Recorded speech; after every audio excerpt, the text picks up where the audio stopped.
السلام علیکم ورحمۃ اللہ وبرکاتہ۔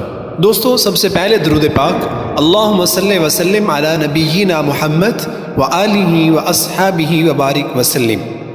نبی کریم صلی اللہ علیہ وسلم ہر رات جب بستر پر آرام فرماتے تو اپنی دونوں ہتھیلیوں کو ملا کر سورۃ قل ھو اللہ احد، قل اعوذ برب الفلق اور قل اعوذ برب الناس تینوں صورتیں مکمل پڑھ کر دونوں ہتھیلیوں پر پھونکتے، پھر دونوں ہتھیلیوں کو جہاں تک ممکن ہوتا اپنے جسم پر پھیرتے تھے۔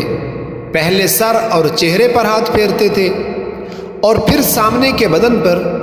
یہ عمل آپ صلی اللہ علیہ وسلم 3 دفعہ کیا کرتے تھے۔ صحیح بخاری حدیث نمبر 5017۔ امید ہے تمام دوست سونے سے پہلے ان معوذات کو پڑھنے کا ضرور معمول بنائیں گے۔ والسلام ورحمۃ اللہ وبرکاتہ۔